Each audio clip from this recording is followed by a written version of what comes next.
간밤의 이슈들 모아서 정리해드립니다. 모닝 키워드, 그 첫 번째 키워드 확인할게요. 은밀한 제안. 야권의 4선 중진인 윤상현 의원이 지난 21대 총선에서 선거 공작을 한 게 아니냐는 의혹을 어제 KBS 9시 뉴스에서 단독으로 제기하면서 떠오른 키워드입니다. 모닝 키워드에서 확인하시죠. 은밀한 제안을 받았다는 한 남자. 그동안 숨겨왔던 이야기를 털어놓습니다. 사실이라면 민주주의의 뿌리인 선거에서 큰 범죄를 저지른 상황. 어느 통장에서 이명숙 씨 통장으로 또 들어왔나요? 동생, 가까운 동생이라고 저희 아들을 얘기했었어요. 저희 아들을 가까운 동생이라고 그러면서 도와달라고 그렇게 얘기했었습니다. 이야기 속 주인공은 불법을 요청하고 또 요청했다고 합니다. 목격한 사람이 있는 것처럼 이제 확인자를 이렇게 하나 넣어서 써달라고 그러더라고요. 수사기관에 뭐 진정을 하거나 그러지는 절대 않겠다고 그러시더라고요. 단지 이제 그러면 출마를 포기시키는데 사용을 하겠다고 그렇게 말씀을 하고. 21대 총선의 선거 공작, 의혹에 휩싸인 그들, 그 자세한 내막을 알아봅니다. 언론의 이제 보도제문으로 인해서 명예를 실추시킨 데 대해서 참 죄송한 그런 마음 때문에 내용으로 하나 안 말씀드리는 게 있는데 사실.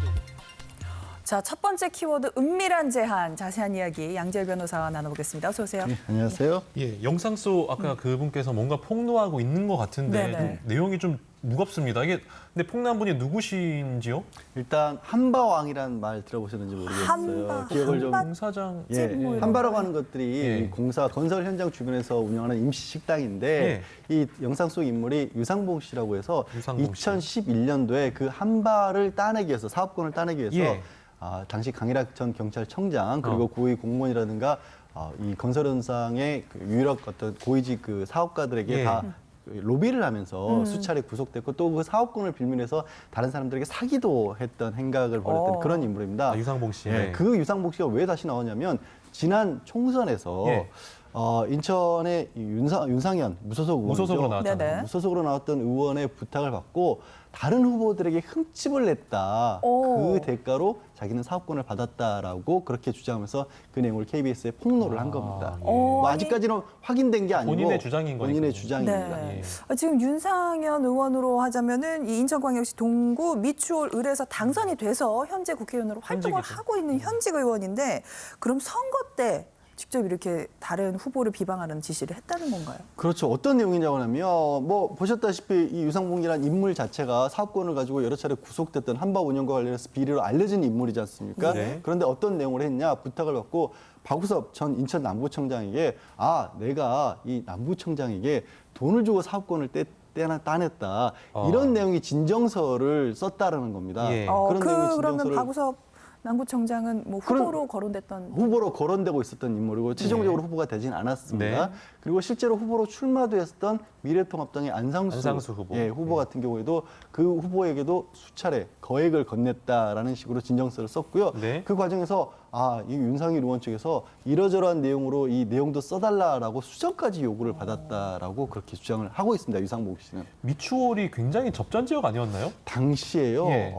171표 전국에서 가장 적은 171 표차로 요. 당선이 됐었고요. 끝까지 예. 갔던 선거로 그렇죠. 기억해요. 물론 이제 예. 그 상대는 이제 안상수 후보는 아니었는데 네. 안상수 후보 같은 경우는 이 내용이 그냥 진정서를 쓴 데서 그치지 않고 이거를 검찰에 고발까지 했어요. 실제로. 그래서 고소가 되고 이게 지역 언론에서 정말 대서특필이 됐죠. 대서특필이 되면서 엄청나게 시달렸고 그때 3.15 굉장히 어떻게 보면 사실 미래통합당이라고 하지만 윤상현 의원도 이제 무소속이지만 같이 그쪽에서 떨어져 나오는 인물 아니겠습니까? 네네. 경쟁이 될 수도 있었던 구도였는데 경쟁이 안 됐었는데 어쨌든 이런 부분도 하나 작용을 한 것은 아닌가 싶습니다. 알겠습니다. 어쨌든 지금 폭로자가 나왔잖아요. 예. 이 사건 어떻게 좀 진행되고 있습니까? 지금은 인천경찰청 지능범죄수사대에서 이미 수사를 시작을 했어요.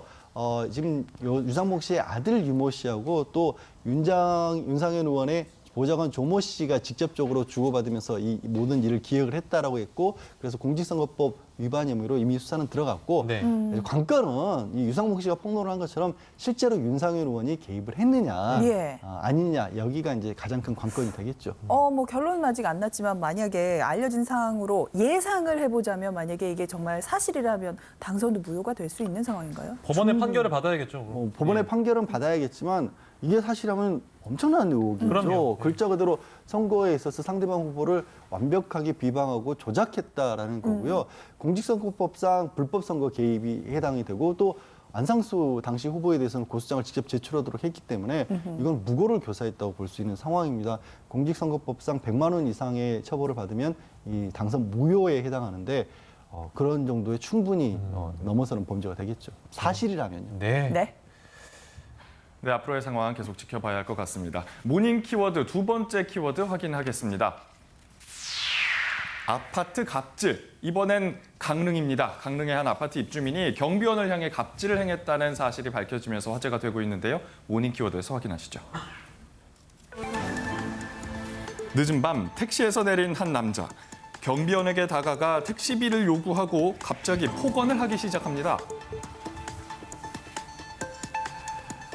올해는 뭐 저 터지고 계속 문제가 됐잖아, 그냥 자살하고 여기는 우리 여기 관리실이 완전 더 갑이라니까. 며칠 전 또 발생한 경비원 갑질 피해 사건. 이리 와. 네가 나하고 무슨 갈등이 있었니? 이제 근데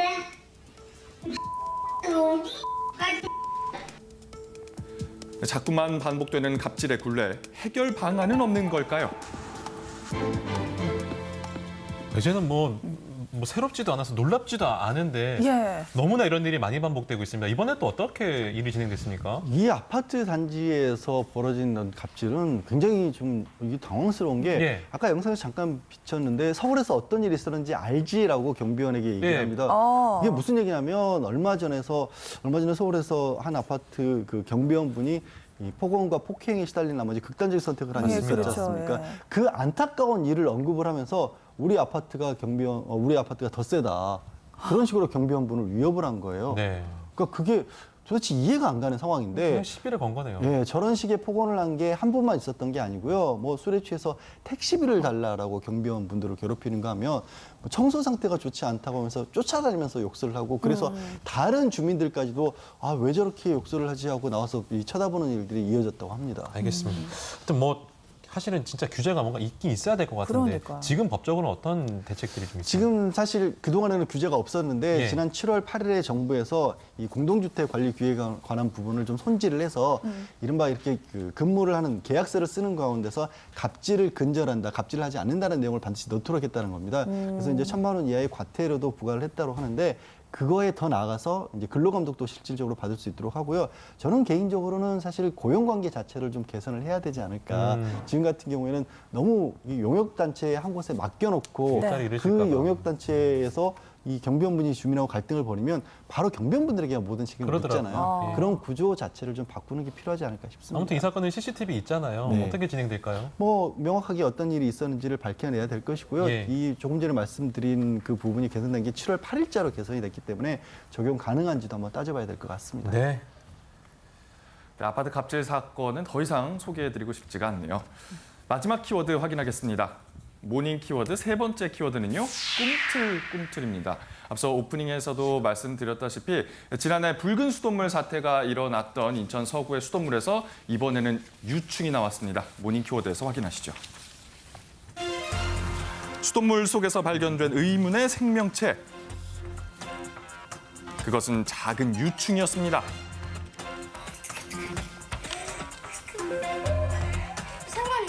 아, 벌레가 육안으로 보이는 거죠? 움직이잖아요. 인천 서구 일대 주택가에서 신고가 잇따르고 확인된 것만 20건이 넘는 상황. 이야. 자꾸 늘어가는 피해 상황에 불안에 휩싸인 지역 주민들. 와, 이거 샤워기 끌고 안에를 봤는데 안에서 움직이고 있어가지고 봤거든요. 야, 처음 나온 너무 거는 한 달 좀 놀라셨겠는데? 넘은 것 같고요. 제일 최근에 나온 게 한 일주일에서 열흘 정도 됐어요.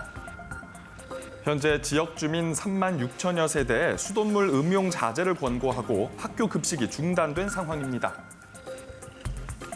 야, 진짜 제가 막 샤워하고 있다 이거 봤으면은 얼마나 예, 지금 주민분들 너무 끔찍할까. 놀라셨을 것 같아요. 그러니까 어떻게 된 거예요? 일단 이게 발견이 된 게 지난 9일부터 인천 서구 쪽의 주택가에서 이런 벌레들이 발견이 됐다. 근데 이게 한 분이 이게 지역 카페에 인터넷 게시판에 이걸 올리니까 혹시 몰라서 주변 분들이 또 우리 집도 나오는 거 아니야라고 찾아보기 시작한 거예요. 예. 그랬더니 이게 우리 집도 나왔다는 사진들이 계속해서 올라오는 겁니다. 지금까지 한 20건 가량이 나오는데 주로 이제 정수기, 수도나 샤워기의 필터 안에 이렇게 그러니까. 해서 발견이 됐다라고 합니다. 보셨죠? 그러니까 필터 안 쓰는 집들은 저걸 아예 모르고 있었던 거고 지금 필터 그 샤워기에 필터 달았던 분들은 네. 이제 필터에 벌레가 있으니까 그렇죠. 필터에 예. 걸레가 끼었으니까 발견한 발견한 거고 거지. 말씀하신 것처럼 그냥 맞았던 분들은 먹은 분들도 많으시겠네요. 그렇게 말씀하시죠. 수하고 예. 양치하고 그러네. 생각만 근데 해도 근데 이렇게 중요한 거는 예. 벌레잖아요. 네. 무슨 벌레입니까 이거? 일단 일부에서 알려지기로는 이게 깔따구라는 벌레의 유충이라고 깔따구요? 합니다. 예.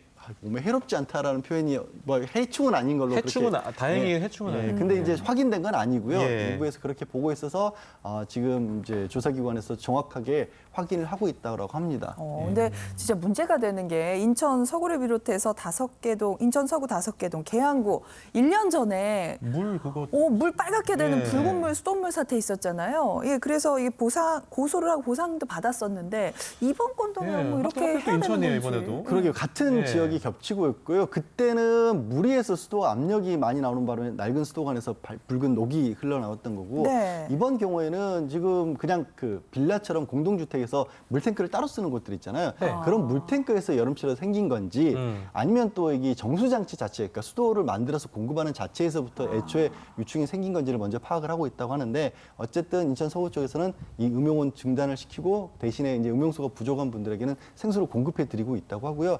만약에 인천 서구 쪽에, 그러니까 수돗물을 관리하는 쪽에서의 잘못으로 밝혀진다면 지난해와 마찬가지로 그동안에 생수를 사용하지 못해서 생긴 비용에 대한 보상 같은 것은 따라야 하는데 보상은 차치하고 네. 네네. 얼마나 찜찜합니까? 아, 그러니까요. 이런 일 그러니까요. 없었으면 좋겠습니다. 예, 아무쪼록 이런 일이 좀 없도록 좀 철저하게 좀 조사하고 조치를 좀 취하길 바랍니다. 네. 오늘 말씀 여기까지 듣겠습니다. 고맙습니다. 고맙습니다. 고맙습니다.